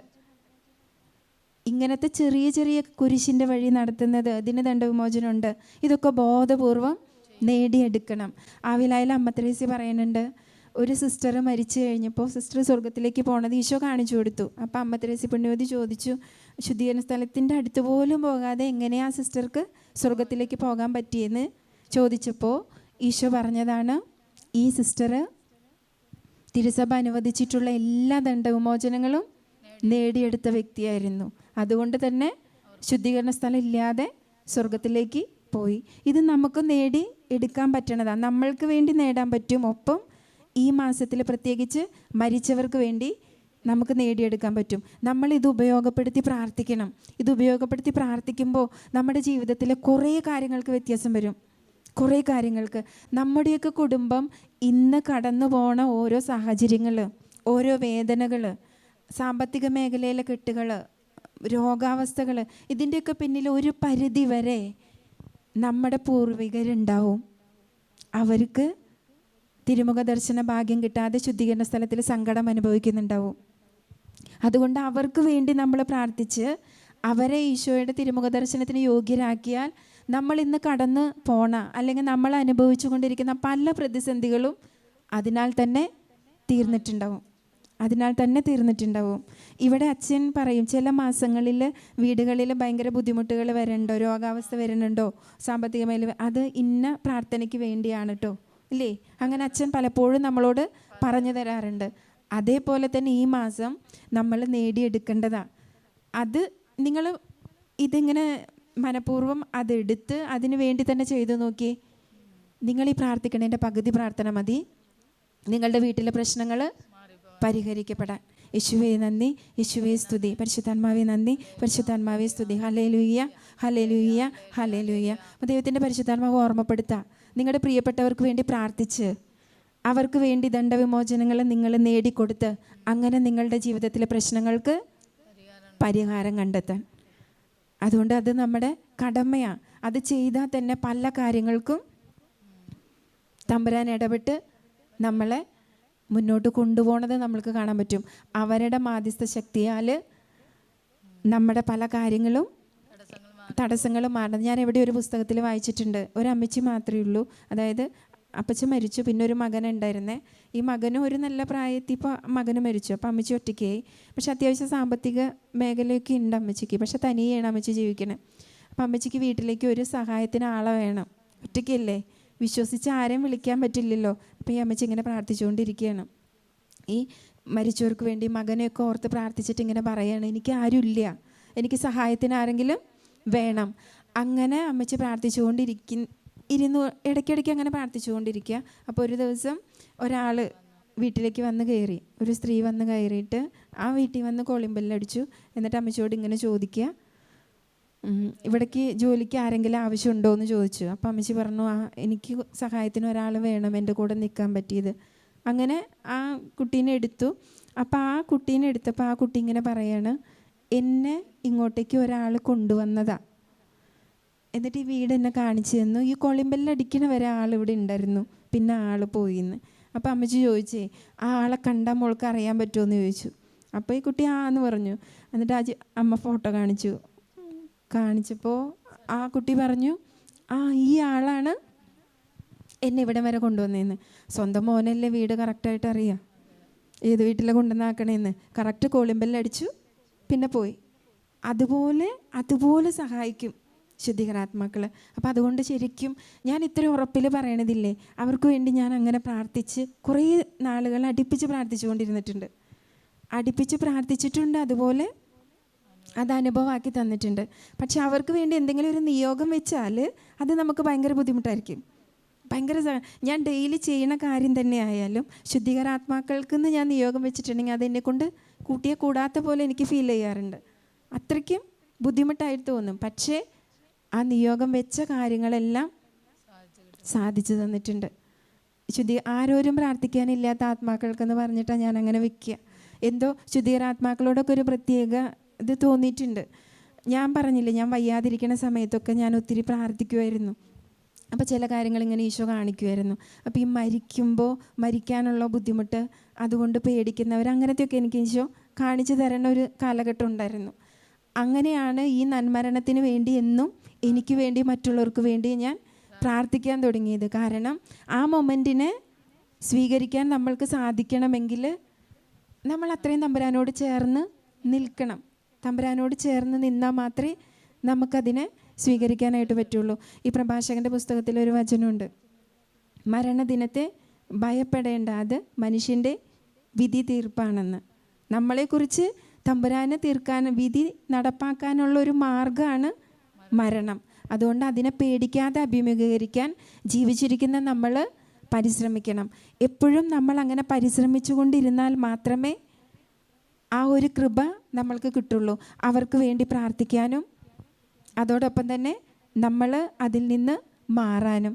അപ്പോൾ അതേപോലെ തന്നെ നമ്മൾ ജീവിച്ചിരിക്കുമ്പോൾ നമ്മൾക്ക് ചില സഹനങ്ങൾ അനുവദിക്കുന്നത് നമ്മളെ ചില മേഖലകളിൽ ദൈവം വിശുദ്ധീകരിച്ചെടുക്കുന്നതാണ്. ദൈവത്തിൻ്റെ വിശുദ്ധീകരണമാണ് ആ സഹനത്തിലൂടെ നടന്നുകൊണ്ടിരിക്കുന്നത്. അത് നമ്മൾ തിരിച്ചറിയണം. ഇത് തിരിച്ചറിഞ്ഞാൽ മാത്രമേ ഈ ദണ്ഡവിമോചനങ്ങളെക്കുറിച്ച് CCCയിൽ പറയണ ഭാഗമുണ്ട്. അവിടെ ഇങ്ങനെ ഒരു വാക്ക് എഴുതി വെച്ചിട്ടുണ്ട്, നമ്മൾ വിശുദ്ധീകരിക്കപ്പെടുന്നത് പരലോകത്ത് വെച്ച് വിശുദ്ധീകരണമുണ്ട്, അതായത് ശുദ്ധീകരണ സ്ഥലം. ഇഹലോകത്തും വെച്ച് വിശുദ്ധീകരണമുണ്ട്. ഇതിൽ രണ്ടിലേതെങ്കിലും ഒരു വിശുദ്ധീകരണ മാർഗത്തിലൂടെ മനുഷ്യമക്കളായ എല്ലാവരും കടന്നു പോകണം. അപ്പോൾ ദൈവത്തിന് നമ്മളോട് പ്രത്യേക സ്നേഹമുള്ളത് കൊണ്ടാണ് നമ്മുടെ ജീവിതത്തിൽ ഈ ഭൂമിയിൽ ഇത്രയും സഹനങ്ങൾ അനുവദിച്ച് ഇവിടെ വെച്ച് വിശുദ്ധീകരിക്കുന്നത്. കാരണം എന്താ ദൈവത്തിന് പ്രത്യേക സ്നേഹം എന്ന് പറഞ്ഞത്? ഞാൻ വായിച്ചേക്കണതാണ്. ഒരു വ്യക്തി മരിക്കാറായി വയ്യാതായി കിടക്കുന്ന സമയത്ത് ഇങ്ങനെ എനിക്ക് മതിയായി, സഹനം പറ്റണില്ല, എന്നെ വേഗം എടുക്കുക എന്ന് പറഞ്ഞ് പ്രാർത്ഥിച്ചു. അപ്പോൾ ദൈവം ഒരു മാലാഖനെ അയച്ചിട്ട് പറഞ്ഞു, ഇവിടെയാണെങ്കിൽ നീ 30 ദിവസം 3 വർഷം ഇവിടെ നീ സഹിക്കണം. ശുദ്ധീകരണ സ്ഥലത്താണെങ്കിൽ നിനക്കൊരു 30 ദിവസമൊക്കെ മതിയാവും. ഏതാ വേണ്ടതെന്ന് തീരുമാനിക്കാൻ പറഞ്ഞു. അപ്പോൾ നോക്കുമ്പോൾ ഏതാ വലുത്? ഇവിടുത്തെ 3 വർഷമല്ലേ വലുത്? ആ വ്യക്തി നമ്മളെപ്പോലെ തന്നെ പറഞ്ഞു, ഇവിടുത്തെ 3 വർഷം മതി എനിക്ക്, അത് വേണ്ട, ഇത്രയും നാളായി മതിയായി, അവിടുത്തെ 30 ദിവസം അത് മതി. അപ്പം ഞാൻ മരിക്കാൻ റെഡിയാണെന്ന് പറഞ്ഞു. അങ്ങനെ ഇയാൾ മരിച്ച് ഈ തനത് വിധി നടന്ന് എത്തേണ്ട സ്ഥലത്ത് ചെന്നു. അവിടെ ചെന്നപ്പോഴാണ് നമുക്കറിയാലോ, ദൈവത്തിൻ്റെ സാന്നിധ്യമില്ല ആത്മാവിന്. അതാണ് ശുദ്ധീകരണ സ്ഥലത്തിലെ അവസ്ഥ. അതാണ് ഈ അഗ്നിയിലൂടെ പോണത് ഭയങ്കര സഹനമാണ് എന്ന് നമ്മൾ പറയുന്നത്. നമ്മൾ ഭൂമിയിൽ ജീവിക്കുമ്പോഴാണ് ലോകത്തിൻ്റെ കാര്യങ്ങളൊക്കെ നമുക്ക് സന്തോഷം തരണേ, അല്ലേ? ഇപ്പം നമുക്ക് ആത്മാവിൻ്റെ കാര്യമല്ലല്ലോ, നമ്മുടെ മനസ്സിനൊരു സുഖം, നമുക്ക് കാണുമ്പോൾ ഉള്ളൊരു സന്തോഷം വരെ, അത് ഈ ഭൂമിയിൽ മാത്രമേ ഉള്ളൂ. നമ്മുടെ ശരീരത്തിന് മാത്രമേ ഉള്ളൂ, മനസ്സിനും. പക്ഷേ ആത്മാവ് എന്ന് പറയുന്ന ഒരു സംഭവമുണ്ട്. അതിന് ഒന്നുമല്ല, ഇപ്പോഴും ഒന്നുമല്ല. പക്ഷെ നമുക്കത് തിരിച്ചറിയണില്ല. 3ാമത്തെ സ്ഥാനമല്ലേ നമുക്ക് ആത്മാവിന് കൊടുത്തിട്ടുള്ളൂ. ആദ്യം നമ്മുടെ ശരീരം, 2ാമത് നമ്മുടെ മനസ്സ്. അപ്പം 3ാമത്തെ സ്ഥാനത്തിന് അത്രയല്ലേ ഉള്ളൂ. അതുകൊണ്ട് നമുക്ക് മനസ്സിലാവണില്ല. പക്ഷേ മരണം നടന്ന അപ്പം തുടങ്ങി ഈ 3ാമത്തെ ആൾ ആദ്യത്തെ ആളായി മാറും. ആ മൊമെൻറ്റിലാണ് ആ ആദ്യത്തെ ആൾക്ക് ആവശ്യമുള്ളത് എന്താണെന്ന് അന്വേഷിക്കുക നമ്മൾ. പക്ഷെ എല്ലാം കഴിഞ്ഞു പോയില്ലേ, പിന്നെ അന്വേഷിച്ചിട്ട് കാര്യമില്ലല്ലോ. അതാണ് ശുദ്ധീകരണ സ്ഥലത്തിലെ നമ്മുടെ ഏറ്റവും വലിയ സഹനം. നമ്മുടെ ആത്മാവ് അവിടെ ഉള്ളത്, ആ ആത്മാവിന് വേണ്ടത് ദൈവത്തിൻ്റെ സാന്നിധ്യം മാത്രം, ദൈവത്തിൻ്റെ സ്നേഹം മാത്രം, ബാക്കി ഒന്നും വേണ്ട. ഇത് മാത്രം നമുക്ക് കിട്ടില്ല. കിട്ടണമെങ്കിൽ ഭൂമിയിൽ നമ്മൾ ശേഖരിച്ച് വെക്കണമായിരുന്നല്ലോ, നമ്മൾ ശേഖരിച്ചിട്ടില്ല. അത് തിരിച്ചറിയണ മൊമെൻ്റാണ് ആ മൊമെൻറ്റ്. അങ്ങനെ നമ്മുടെ ഈ മനുഷ്യൻ അവിടെ ചെന്നു, ശുദ്ധീകരണ സ്ഥലത്ത് ആയി. കുറേ ദിവസമായി ആത്മാവിന് ഒന്നും അനുഭവിക്കാൻ പറ്റണില്ല. ഭൂമിയിനേക്കാളും കഷ്ടമായിട്ട് ആൾക്ക് തോന്നുക. അപ്പോൾ ആളിങ്ങനെ പറയാണ്, ഈ മാലാഖയുടെ അടുത്ത് തന്നെ വന്ന് പറയാണ്, മാലാഖയോട് പറയാണ്, എത്ര ദിവസമായി ഇവിടെ വന്നിട്ട്? 30 ദിവസം എന്നല്ലേ എന്നോട് പറഞ്ഞത്, അല്ലേ? എന്നിട്ട് എന്താ എൻ്റെ കാര്യത്തിലൊരു തീരുമാനം എടുക്കാത്തതെന്ന്. അപ്പോൾ ഈ മാലാഖ ആളെ കാണിച്ചു കൊടുത്തു. അവിടെ മരിച്ചു കഴിഞ്ഞിട്ട് കുളിപ്പിക്കലൊക്കെ കഴിഞ്ഞ് ബോഡി ഇതിൽ വെച്ചിട്ടുള്ളൂ, പെട്ടിയിൽ വെച്ചിട്ടുള്ളൂ. ഇനി അച്ഛൻ വന്ന് എടുത്തിട്ട് വേണം പള്ളിയിൽ കൊണ്ടുപോയി അടക്കാൻ. അത്ര സമയം കൂടി ആയിട്ടില്ല. അയാൾക്ക് 30 ദിവസത്തിൽ അതിൽ കൂടുതൽ കഴിഞ്ഞു. ഇത് ശുദ്ധീകരണ സ്ഥലത്തിലെ അവസ്ഥ മനസ്സിലാക്കാൻ പറയണതാണ്. ഇതാണ് ശുദ്ധീകരണ സ്ഥലത്ത് ചെല്ലുമ്പോൾ നമുക്ക് അനുഭവപ്പെടുക. അതായത് ആത്മാവിന് ദൈവത്തിൻ്റെ സാന്നിധ്യമില്ലാത്ത ഒരു മൊമെൻ്റില്ലേ, ആ ഒരു മൊമെൻ്റ് 1000 വചനം അങ്ങനെയല്ലേ, ഒരു ദിവസം 1000 വർഷം പോലെ. 1000 വർഷം ചിലപ്പോൾ ഒരു ദിവസം, 1000 വർഷം ഒരു ദിവസം പോലെ ആവും. എപ്പോഴാണെന്നറിയോ? ദൈവ സാന്നിധ്യം. അതായത് നമ്മുടെ സ്വർഗത്തിൽ ഈശോയുടെ ഒപ്പം ആണെങ്കിൽ അവിടെ 1000 വർഷം കഴിഞ്ഞാൽ ഒരു ദിവസം കഴിഞ്ഞു എന്നേ തോന്നുള്ളൂ. അതേസമയം ശുദ്ധീകരണ സ്ഥലത്താണെങ്കിൽ ഒരു ദിവസം കഴിയുമ്പോൾ 1000 വർഷം കഴിഞ്ഞ പോലെ. ഞാനിവിടെ തമാശയ്ക്കാണ് പറയണത്, പക്ഷെ ഇതൊന്നും തമാശയല്ല കേട്ടോ, ചിരിച്ചിട്ടാണ് പറയണതെങ്കിലും അത്രയും വില കൊടുക്കേണ്ട കാര്യമാണ്. നമ്മൾ നമ്മുടെ സഹനങ്ങളെ, നമ്മുടെ ജീവിതാനുഭവങ്ങളെയൊക്കെ എടുക്കുമ്പോൾ മരിച്ചു പോയെങ്കിൽ മതിയായിരുന്നു എന്ന് പലപ്പോഴും പറയുമല്ലേ. പലരും പറയണത് ഞാൻ കേട്ടിട്ടുണ്ട്, എന്തിനാ എങ്ങനെ ജീവിക്കണേ, ദൈവത്തിനൊന്ന് എന്നെ എടുത്തുകൂടെ എന്ന്. ദൈവം എന്തുകൊണ്ട് എടുക്കാത്തതെന്നറിയോ? ഈ അവസ്ഥ ദൈവത്തിന് അറിയാവുന്നത് കൊണ്ടാണ് ദൈവം നമ്മളെ എടുക്കാത്തത്. പക്ഷേ നമ്മളെപ്പോഴും അങ്ങനെ പറഞ്ഞുകൊണ്ടിരിക്കുക. തമ്പുരാൻ എല്ലാം അറിയുന്നത് കൊണ്ട് തമ്പുരാൻ നമ്മളോട് ഇപ്പോഴും കരുണ കാണിച്ചുകൊണ്ടിരിക്കുന്നു. പക്ഷേ എത്ര സമയം വരെ ആ കരുണ എന്ന് നമുക്കാർക്കും അറിയില്ല. അതുകൊണ്ട് എപ്പോഴും തമ്പുരാൻ്റെ കരുണയിൽ ആശ്രയിച്ച് താഴ്മയോടുകൂടി നിൽക്കാൻ പഠിക്കണം നമ്മൾ. തെറ്റിപ്പോട്ടെ, തെറ്റിപ്പോയ ഒരു കുഴപ്പമില്ല. തമ്പുരാൻ വചനത്തിൽ തന്നെ പറയുന്നുണ്ട്, ജ്ഞാനത്തിൻ്റെ പുസ്തകത്തിൽ, അധർമ്മികൾ അതിൽ നിന്ന് തിരിച്ചു വരാൻ പടിപടിയായി തിരുത്തും, അവരുടെ പാപ സാഹചര്യങ്ങളൊക്കെ ഓർമ്മപ്പെടുത്തി കൊടുക്കുന്നു. തമ്പുരാൻ വചനത്തിൽ പറഞ്ഞതാ. ഇതുപോലെ നമ്മുടെ ജീവിതത്തിലെ എല്ലാ സാഹചര്യങ്ങളെയും നമുക്ക് ഓർമ്മപ്പെടുത്തി തന്നെ ഉണ്ട്. നമ്മുടെ തെറ്റുകൾ, തലമുറയ്ക്ക് വന്നുപോയ തെറ്റുകൾ, നമ്മൾക്ക് ഇപ്പോൾ വന്നുകൊണ്ടിരിക്കുന്ന തെറ്റുകൾ അല്ലേ, ഇനി നമ്മുടെ മക്കളൊക്കെ പോയിക്കൊണ്ടിരിക്കുന്ന വഴികൾ, ഇതെല്ലാം നമുക്ക് തമ്പുരാൻ ഓർമ്മപ്പെടുത്തി തരുന്നുണ്ട്. ഓരോ സാഹചര്യങ്ങളിലൂടെ ഓർമ്മപ്പെടുത്തി തരുന്നുണ്ട്. അപ്പം തിരിച്ച് നടക്കാൻ തയ്യാറാവാന്നുള്ളത് നമ്മുടെ കടമയാണ്. അത് നമ്മുടെ കടമ. എൻ്റെ മുൻപിലിരിക്കുന്ന മാതാപിതാക്കന്മാരെ, നിങ്ങളുടെ കടമയാണ് നിങ്ങളുടെ മക്കളെയും തിരിച്ച് നടത്തുക എന്നുള്ളത്. നമ്മൾ കടന്നു പോകുന്ന അത്ര അനുഭവത്തിലൂടെ അവർ കടന്നു പോയിട്ടില്ലല്ലോ, ഇല്ല. പക്ഷെ അവരുടെ ഇപ്പോഴത്തെ പോക്ക് കണ്ടാൽ നമുക്കറിയാൻ പറ്റുമല്ലോ അവരെവിടെ വരെ എത്തുന്നു ഇല്ലേ. എന്നിട്ട് എന്തുകൊണ്ടാണ് മിണ്ടാതിരിക്കണേ? എന്നിട്ട് എന്തുകൊണ്ടാണ് തിരുത്താത്തേ? നമ്മൾ തിരുത്തി അവർ എന്തെങ്കിലും ചെയ്യുമോ, എന്തെങ്കിലും പറയുമോ എന്നുള്ള പേടിയല്ലേ. ആ പേടി കൊണ്ട് നമ്മളെ തിരുത്താതെ പോകുമ്പോൾ അവരെങ്ങനെയായി തീരും, അവർക്ക് എന്ത് സംഭവിക്കുന്നു നമ്മുടെ മുൻപിൽ ക്ലിയറാ. അതുകൊണ്ട് തിരുത്താൻ പറ്റാത്ത സാഹചര്യമാണ് ഇന്ന് എൻ്റെ വീട്ടിലെങ്കിൽ, ഇന്ന് എൻ്റെ മക്കളുടെ മുൻപിൽ എനിക്ക് തിരുത്താൻ പറ്റില്ല എങ്കിൽ, കാരണം എൻ്റെ ജീവിതത്തിൽ നിന്ന് കുറേ കാര്യങ്ങൾ വന്നു പോയിട്ടുണ്ടാവും അല്ലേ. അവർ തിരിച്ച് ചോദിക്കും, അപ്പച്ചൻ ഇങ്ങനെയായിരുന്നോ, പള്ളി പോകുമായിരുന്നോ, അമ്മച്ചി പള്ളി പോകുമായിരുന്നോ, അമ്മച്ചി അങ്ങനെ ചെയ്തിട്ടില്ലേ എന്നൊക്കെ തിരിച്ച് ചോദിക്കും. അവരുടെ മുൻപിൽ കൊടുക്കാൻ നമുക്കൊരു ഉത്തരവില്ല ഇല്ല. എന്നാൽ പോലും അവർക്ക് വേണ്ടി നമുക്ക് പ്രാർത്ഥിച്ചുകൂടെ, ത്യാഗം എടുത്ത് പ്രാർത്ഥിച്ചുകൂടെ? ഇപ്പം ഈ ശുദ്ധീകരണ സ്ഥലത്തിൽ ആത്മാക്കൾക്ക് വേണ്ടി ത്യാഗം ചെയ്ത് നമ്മൾ പ്രാർത്ഥിക്കുമ്പോൾ നമ്മുടെ മക്കളെ നിയോഗമായിട്ട് വെക്കി. അവരുടെ മാനസാന്തരം, എൻ്റെ കുടുംബത്തിലെ പ്രശ്നങ്ങൾ, അതെല്ലാം നിയോഗമായി വെച്ച് നമ്മൾ അവർക്ക് വേണ്ടി പ്രാർത്ഥിച്ച് നമ്മൾ തിരുത്താൻ പോണ്ട, വായ കൊണ്ട് പറയാൻ പോണ്ട. നമ്മുടെ മക്കൾ തിരിച്ചു വരും, നമ്മുടെ ഭർത്താവ് തിരിച്ചു വരും, നമ്മുടെ കുടുംബത്തിലെ സാഹചര്യങ്ങൾ ക്രമീകരിക്കപ്പെടും. കാരണം തിരുത്തണമെങ്കിൽ നമ്മൾ അതേപോലെ ജീവിച്ചിട്ടുണ്ടാവണം. അത് നമ്മുടെ ഭാഗത്തുനിന്ന് വന്ന് പോയിട്ടുണ്ട്. അതുകൊണ്ട് ഇനി നമുക്കുള്ള വഴിയാണെന്ത്? തമ്പുരാൻ്റെ മുൻപിൽ തമ്പുരാൻ്റെ കരുണ ചോദിച്ച് വാങ്ങുക, പരിഹാരം ചെയ്ത് പ്രാർത്ഥിക്കുക, തലമുറകളെ രക്ഷപ്പെടുത്തുക, നമ്മുടെ ഇനി വരാനിരിക്കുന്ന തലമുറയ്ക്കും വേണ്ടി ഇതുപോലെ ഒരുങ്ങി നമ്മൾ ശരിക്കും പ്രാർത്ഥിക്കുക എന്നുള്ളത്. അപ്പോൾ ഈ ശുദ്ധീകരണ സ്ഥലത്തിൽ ആത്മാക്കൾക്ക് വേണ്ടി പ്രാർത്ഥിക്കുന്ന ഈ ഒരു മാസം നമ്മുടെ ജീവിതത്തെ വിലയിരുത്തണം, നമ്മുടെ മക്കളുടെ ജീവിത സാഹചര്യങ്ങളെ വിലയിരുത്തണം. ഇതിനെല്ലാം മുൻകൂട്ടി കണ്ടുകൊണ്ട് ഒരു മുൻകൂർ ജാമ്യം എന്ന പോലെ ഈ മാസം നമ്മൾ ശുദ്ധീകരണാത്മാക്കൾക്ക് വേണ്ടി പ്രാർത്ഥിക്കണം. അവരുടെ ഒരു പ്രത്യേകത, അവർക്ക് വേണ്ടി പ്രാർത്ഥിച്ച ആത്മാക്കളുടെ മുഖം അവരൊരിക്കലും മറക്കില്ല, ഒരിക്കലും മറക്കില്ല. നമ്മൾ ആ ശുദ്ധീകരണ സ്ഥലത്ത് ചെല്ലാതിരിക്കാൻ വേണ്ടി മാക്സിമം പരിശ്രമിക്കുന്നവർ അവരായിരിക്കും. അതാരും ആയിക്കോട്ടെ, നമ്മുടെ ബന്ധുക്കളൊന്നും ആവണം എന്നില്ല. ആരായാലും എൻ്റെ ഒരു പ്രാർത്ഥന കൊണ്ട് ഏതെങ്കിലും ഒരു ആത്മാവ് രക്ഷപ്പെട്ടിട്ടുണ്ടോ, അവരായിരിക്കും ആദ്യം എന്നെ കൊണ്ടുപോകാനായിട്ട് വരിക. എൻ്റെ മുഖം ഒരിക്കലും അവർ മറക്കില്ല. അത്രയ്ക്കും നന്ദി ഉണ്ടാവും. മരിച്ച് ചെന്ന് കഴിയുമ്പോൾ, ജീവിച്ചിരിക്കുന്ന കാലത്ത് അത് മനുഷ്യർക്ക് പരസ്പരം ഉണ്ടാവില്ല, പരസ്പരം മനസ്സിലാക്കുകയില്ല.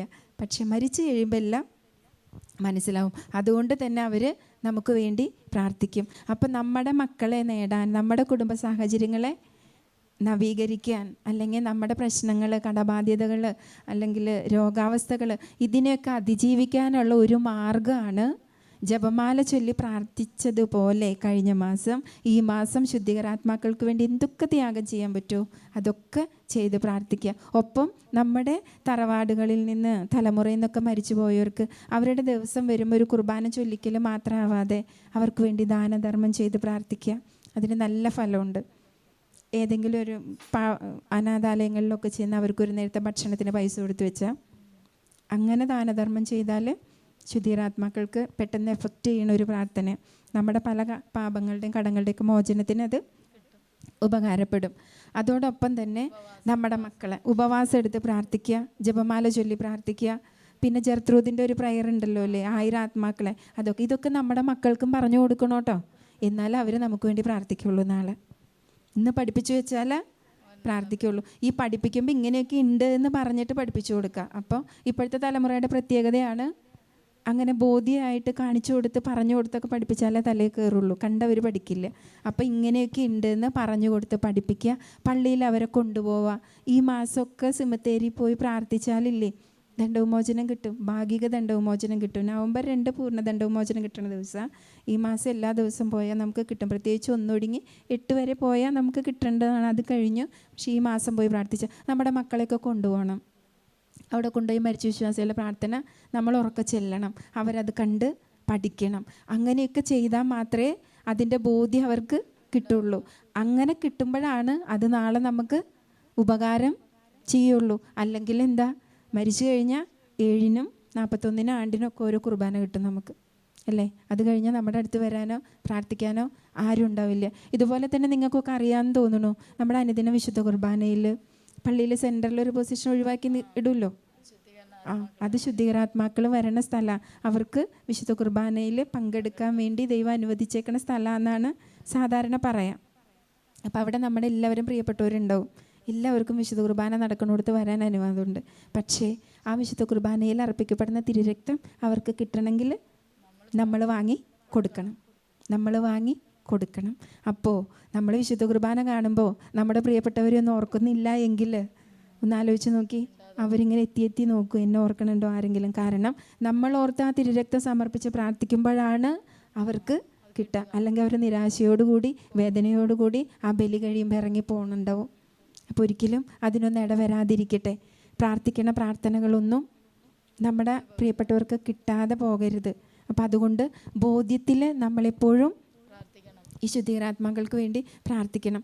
ഞാൻ നിങ്ങളോട് പറയാൻ വന്നത് 2 വചനം ഞാൻ ഓൾറെഡി പറഞ്ഞു. ഒന്ന് വിശുദ്ധ ലൂക്ക 12:20. ഇന്ന് നിൻ്റെ ആത്മാവിനെ എടുത്ത എന്താ, നീ എവിടെയായിരിക്കും, നിൻ്റെ പ്രവൃത്തികൾ എങ്ങനെയാണ് എന്ന് നമ്മളെപ്പോഴും വിലയിരുത്തണം. നല്ല മരണത്തിന് വേണ്ടി പ്രാർത്ഥിക്കണം. ഒപ്പം തന്നെ ഈ ശുദ്ധീകരാത്മാക്കൾ, അതായത് ഇപ്പോൾ 1 കൊറിന്തോസ് 3:13 പറയണില്ലേ, അഗ്നിയാൽ വെളിവാക്കപ്പെടുന്ന ഒരു ദിവസമുണ്ട്, പരിശുദ്ധാത്മാവ് ഇത് വെളിപ്പെടുത്തുന്ന ഒരു ദിവസമുണ്ട്. സാധാരണ ഇങ്ങനെ പറയാ, പൊതുവിധി വരുമ്പോൾ തനത് വിധി വരുമ്പോൾ തനതല്ലേ, ഒറ്റയ്ക്ക് പോവും, നമ്മൾ പരിഹാരം ചെയ്തുകൊണ്ടിരിക്കും. പക്ഷെ പൊതുവിധിയുടെ സമയത്ത് വരുമ്പോൾ നമുക്ക് എന്ത് വരും, നമ്മുടെ രൂപം വരും. അപ്പോൾ അപ്പുറത്ത് നിൽക്കണവരെയൊക്കെ തിരിച്ചറിയാൻ പറ്റും.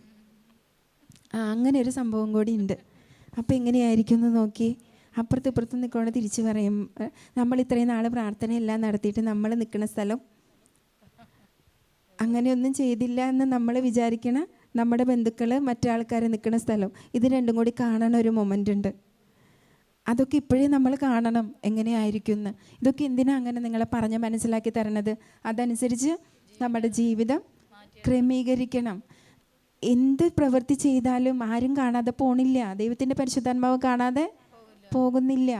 അത് മനസ്സിലാക്കണം. അതെല്ലാം ജീവൻ്റെ പുസ്തകത്തിലോ അല്ലെങ്കിൽ എവിടെയെങ്കിലും എഴുതി വെച്ചിട്ടുണ്ടാവും. ജീവൻ്റെ പുസ്തകത്തിൽ ഇല്ലാത്തതെല്ലാം പിശാചിൻ്റെ പുസ്തകത്തിൽ ഉണ്ടാവും, അത് ഉറപ്പാണ്. കാരണം എന്താ, അവനും വരുമല്ലോ ലാസ്റ്റ് മൊമെൻറ്റിൽ നമ്മളെ കൊണ്ടുപോകാൻ. അപ്പം അതുകൊണ്ട് നമ്മൾ അനുദിന ജീവിതത്തിൽ ചെയ്യുന്നതെല്ലാം വേദനകളാവട്ടെ, ഇനി സന്തോഷത്തോടു കൂടി ചെയ്യുന്നതാവട്ടെ, അതായാൽ പോലും ജീവൻ്റെ പുസ്തകത്തിൽ കയറാൻ വിധത്തിൽ വിശുദ്ധിയിൽ നമ്മൾ ചെയ്യണം. അതാണ് ജ്ഞാനം 6:10 ഒരു വചനമുണ്ട്. വിശുദ്ധമായവ വിശുദ്ധിയോടെ ചെയ്യുന്നവർ വിശുദ്ധരാകും. വിശുദ്ധരാകും എന്ന് പറഞ്ഞാൽ സ്വർഗത്തിലല്ലേ വിശുദ്ധർ. അപ്പോൾ വിശുദ്ധമായവ വിശുദ്ധിയോടെ ചെയ്താല. വിശുദ്ധമായവ ഏതാണെന്ന് നമുക്കറിയില്ലല്ലോ, അല്ലേ? നമ്മൾ ചെയ്യുന്ന എല്ലാ കാര്യങ്ങളിലും വിശുദ്ധമായവ ഏതാ അല്ലാത്തത് ഏതാന്നൊരു പരിധി വരെ. തെറ്റല്ല, എല്ലാം നന്മ പ്രവൃത്തിയാണ് നമ്മൾ ചെയ്യണേ. പക്ഷെ അതിലും വിശുദ്ധമായത് ഏതാണെന്ന് തിരിച്ചറിയാൻ നമ്മുടെ കണ്ണുകൾ കൊണ്ട് പറ്റില്ല. പക്ഷേ നമ്മൾ നമ്മുടെ നല്ല മനസ്സിൽ ആ കാര്യം ചെയ്യുമ്പോൾ അത് വിശുദ്ധമാവും. ആ വിശുദ്ധമായവ ഞാൻ വിശുദ്ധിയോടുകൂടി ചെയ്യുമ്പോൾ, അതുകൊണ്ട് പ്രത്യേകിച്ച് ദൈവിക കാര്യങ്ങളെല്ലാം വിശുദ്ധമാണ്, അല്ലേ?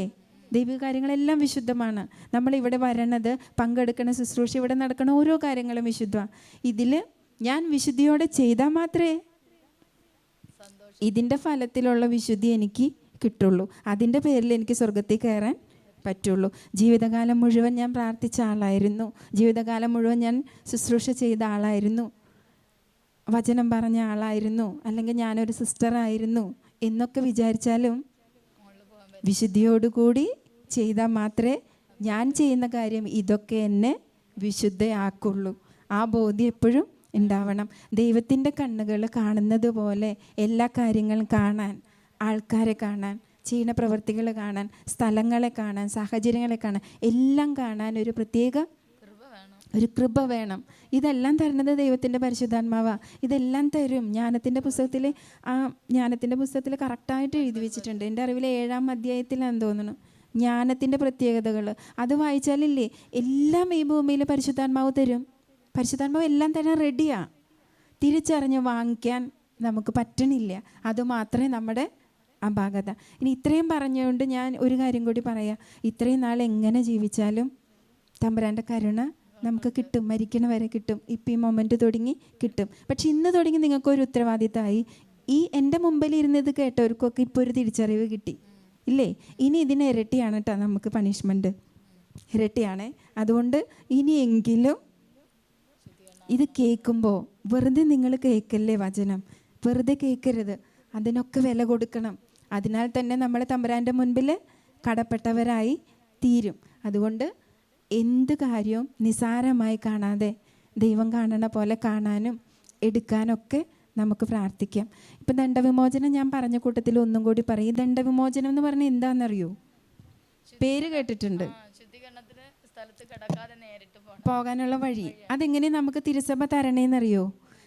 നമ്മുടെ ദൈവത്തിൻ്റെ, അതായത് ഈശോയുടെ കുരിശു മരണം, പീഡാസഹനത്തിൻ്റെ ഒക്കെ യോഗ്യത, വിശുദ്ധരുടെ ജീവിത യോഗ്യത, ഇതൊക്കെ ഒരു ബാങ്ക് ഡെപ്പോസിറ്റ് പോലെ തിരുസഭയിലുണ്ട്.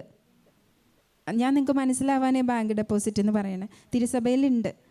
അത് ഞാൻ പോയി ബാങ്കിൽ നിങ്ങൾ പൈസ ഇട്ടു എന്ന് പറഞ്ഞാൽ അത് തനിയെ ഇങ്ങോട്ട് കിട്ടില്ലല്ലോ. അതിൻ്റെ പലിശ നിങ്ങൾക്ക് തനിയെ കിട്ടുമോ? ഇല്ല. നമ്മളവിടെ പോകണം, എന്തൊക്കെ ചെയ്യേണ്ട അതൊക്കെ ചെയ്ത് എഴുതി കൊടുക്കണം, അപ്പോഴേ പലിശ കിട്ടുള്ളൂ. ഇതേപോലെ ഈശോയുടെ കുരിശു മരണത്തിൻ്റെ പലിശ യോഗ്യത, വിശുദ്ധരുടെ എല്ലാ സഹനത്തിൻ്റെ യോഗ്യത, ഇതാണ് തിരുസഭയുടെ ദണ്ഡവിമോചനത്തിൻ്റെ അക്കൗണ്ട്. ഇതിൽ നമ്മൾ ജോയിൻ ചെയ്യണം. ജോയിൻ ചെയ്യാനുള്ള വഴിയാണ് ഈ മാർപ്പാപ്പയുടെ നിയോഗാർത്ഥം സ്വർഗസ്ഥനായ പിതാവ് എല്ലാ പ്രസാദവരസ്ഥയിലായിരിക്കുക. ഇതിൽ നമ്മൾ ജോയിൻ ചെയ്ത് ആവശ്യ സമയത്ത് പേര് എഴുതി എടുക്കണം. ഇന്ന കാര്യത്തിന് വേണ്ടി ഇങ്ങനെ ചെയ്യണു, അങ്ങനെ പറയണം. തിരുസഭ നിയോഗിച്ച എല്ലാ ദണ്ഡവിമോചനങ്ങളും ഇങ്ങനെ നേടിയെടുക്കണം. ഈ ദണ്ഡവിമോചനം നേടിയെടുക്കുമ്പോൾ നമുക്ക് കിട്ടണത്, ഇനി നമ്മൾ കുമ്പസാരത്തിൽ ഏറ്റുപറഞ്ഞ എല്ലാ പാപങ്ങളും ഇല്ലേ, അതിൽ വൈദികൻ നിശ്ചയിച്ച് തരണത് പ്രായശ്ചിത്വമാണ്, പരിഹാരമല്ല, അല്ലേ? പ്രായശ്ചിത്തം ചെയ്യാനല്ലേ പറയണേ. അപ്പോൾ ശരിക്കും പ്രായശ്ചിത്തം നമ്മൾ നിറവേറ്റി. പരിഹാരം എന്ന് പറഞ്ഞാൽ ഇപ്പം ഞാൻ 10 രൂപ മോഷ്ടിച്ചിട്ടുണ്ടെങ്കിൽ ആ 10 രൂപ മോഷ്ടിച്ച ആൾക്ക് തിരിച്ചു കൊണ്ട് കൊടുക്കണം, അപ്പോഴേ പരിഹാരമാവാം. നമുക്കതെല്ലാം ചെയ്യാൻ പറ്റില്ലല്ലോ. പ്രായശ്ചിത്തമല്ലേ ചെയ്യാൻ പറ്റുമോ? അതാണ് നമുക്ക് കുമ്പസാരത്തിൽ കിട്ടണത്. ഇത് ചെയ്താൽ എനിക്ക് 10 ദിവസമാണ് ഞാൻ ഈ മോഷ്ടിച്ചതിന് അല്ലെങ്കിൽ ഏതെങ്കിലും ഒരു തെറ്റ് ചെയ്തതിന് ഇതിന് വേണ്ടിയുള്ള ശിക്ഷ ശുദ്ധീകരണ സ്ഥലത്തിലെങ്കിൽ ഞാൻ ദണ്ഡവിമോചനം നേടിയെടുക്കുന്നത് വഴി ആ 10 ദിവസം 5 ദിവസമായി, 1 ദിവസമായി, അങ്ങനെ അങ്ങനെ കുറയും. ഇങ്ങനെ ഭൂമിയിൽ നേടിയെടുക്കുമ്പോഴാണ് മരിക്കുമ്പോൾ നേരെ എവിടെ പോകാൻ പറ്റണത്? സ്വർഗത്തിൽ പോകാനായിട്ട് പറ്റണത്. അതുകൊണ്ട് കുമ്പസാരത്തിൽ ഏറ്റുപറഞ്ഞ പാപം പൂർണ്ണമായും പാപം പൂർണ്ണമായി മോചിക്കപ്പെട്ടു, പക്ഷെ പാപത്തിൻ്റെ കാലിക ശിക്ഷയുണ്ട്. ഓരോ പാപത്തിനും അതിൻ്റെ നീതി ന്യായം അനുസരിച്ച് കോടതി വിധിക്കില്ലേ, അതുപോലെ ശിക്ഷയുണ്ട്. ആ ശിക്ഷയിൽ നിന്ന് കുമ്പസാരിക്കുമ്പോൾ പകുതിയേ പോവുള്ളൂ, ബാക്കി പകുതി അവിടെ ഉണ്ട്. ആ ബാക്കി പകുതിയാണ് തിരുസഭയിൽ ഈ ദണ്ഡവിമോചനത്തിലൂടെ നമ്മളൊക്കെ നേടി എടുക്കണത്. അതുകൊണ്ട് ദണ്ഡവിമോചനം നേടിയെടുത്തേ പറ്റൂ നമുക്ക് സ്വർഗത്തിലേക്ക് നേരെ പോകാൻ. കാരണം കുമ്പസാരത്തിൽ ഏറ്റുപറഞ്ഞതിൻ്റെ 10 ദിവസമല്ലേ തീരണുള്ളൂ, അല്ലേ? 10 ആണെങ്കിൽ 5 തീർന്നുള്ളൂ, ബാക്കി 5 ഇല്ലേ? ഇങ്ങനെ ഇതുവരെ ചെയ്ത എല്ലാവരും കൂടി ഒരുമിച്ച് വരുമ്പോൾ അത്രയാവും. അതുകൊണ്ട് തിരുസഭ നമുക്ക് തന്ന ഈ ദണ്ഡവിമോചനം നമ്മൾ നേടിയെടുക്കണം. എന്നാൽ മാത്രമേ നമുക്ക് സ്വർഗത്തിലേക്ക് പോകാനായിട്ട് പറ്റുള്ളൂ. അപ്പോൾ ഇന്ന് നമ്മളിവിടെ ആയിരുന്നു കൊണ്ട് ഇത് കേൾക്കാനായിട്ട് ദൈവത്തിൻ്റെ പരിശുദ്ധാത്മാവ് നമ്മളെ അനുവദിച്ചിട്ടുണ്ടെങ്കിൽ തീർച്ചയായിട്ടും നമ്മൾ അതിന് പകരം കൊടുക്കണം. ദണ്ഡവിമോചനങ്ങൾ നേടിയെടുക്കണം, മറ്റുള്ളവർക്ക് പറഞ്ഞു കൊടുക്കണം, നമ്മുടെ മക്കൾക്ക്, നമ്മുടെ തലമുറയിൽ എല്ലാവർക്കും ഇതറിയാൻ പറ്റണം. അങ്ങനെ ഈ വർഷം തുടങ്ങി ഒരുപാട് ദണ്ഡവിമോചനം നേടിയെടുത്ത് ശുദ്ധീകരാത്മാക്കളെ കയറ്റാൻ പറ്റണം, നമുക്കും രക്ഷപ്പെട്ടു പോകാനായിട്ട് പറ്റണം. അപ്പോൾ ദൈവത്തിൻ്റെ പരിശുദ്ധാത്മാവ് നമ്മെല്ലാവരെയും അനുഗ്രഹിക്കട്ടെ എന്ന് പ്രാർത്ഥിക്കുന്നു. ഞാൻ ഇവിടെ നിന്ന് പറഞ്ഞപ്പോഴൊക്കെ ഞാൻ ഒരുപാട് മക്കളെ സമർപ്പിച്ച് പ്രാർത്ഥിച്ചിട്ടാണ് പറഞ്ഞത്. എന്ന് വെച്ചാൽ കേൾക്കുന്നവർ കുറച്ച് പേര് നന്നായി കേട്ടാൽ ദൈവത്തിന് ഒരുപാട് കാര്യങ്ങൾ ചെയ്യാൻ പറ്റും, പരിശുദ്ധാത്മാവിന് ഒരുപാട് കാര്യങ്ങൾ ചെയ്യാൻ പറ്റും. അപ്പോൾ അതുപോലെ വചനത്തിൻ്റെ വിത്ത് ഇങ്ങനെയൊക്കെ കേൾക്കണ ബോധ്യങ്ങളൊക്കെ ഒരുപാട് ഫലം ചെയ്ത് ഒരുപാട് ആത്മാക്കളെ രക്ഷപ്പെടാനായിട്ട് ഇടവരട്ടെ എന്ന് തീഷ്ണതയോടുകൂടി ആഗ്രഹിച്ച് നമുക്ക് പ്രാർത്ഥിക്കാം. കേൾക്കണതെല്ലാം ബോധ്യങ്ങളാക്കി തരണ പരിശുദ്ധാത്മാവിൻ്റെ സാന്നിധ്യം ഓർത്ത് നമുക്ക് എണീറ്റ് നിന്ന് പരിശുദ്ധാത്മാവിനൊന്ന് സ്തുതിച്ച് മഹത്വപ്പെടുത്താം. ബോധ്യങ്ങളാക്കി എന്നിൽ പതിപ്പിക്കണമേ എന്ന് പ്രാർത്ഥിക്കാം. നമ്മൾ എത്ര ആഗ്രഹിച്ചാലും ദൈവത്തിൻ്റെ റോമ 9:16 തിരുവചനമില്ലേ, മനുഷ്യൻ്റെ ആഗ്രഹമോ പ്രയത്നമോ അല്ല, ദൈവത്തിൻ്റെ ദയയാണ് എല്ലാറ്റിനും അടിസ്ഥാനം. ദൈവത്തിൻ്റെ ദയയില്ലാതെ ഒന്നും നടക്കില്ല, ദൈവത്തിൻ്റെ കരുണയില്ലാതെ ഒന്നും നടക്കില്ല. അപ്പോൾ ആ ബോധ്യത്തോടു കൂടി തമ്പുരാൻ്റെ പരിശുദ്ധാത്മാവിനെ വിളിച്ച് നമുക്കൊന്ന് സ്തുതിച്ച് പ്രാർത്ഥിക്കാം. യേശുവേ നന്ദി, പരിശുദ്ധാത്മാവേ നന്ദി, സ്തുതി, മഹത്വം. Hallelujah hallelujah hallelujah hallelujah hallelujah hallelujah hallelujah hallelujah Hari Hari Hari Hari. യേശുവേ സ്തുതി, മഹത്വം, ആരാധന.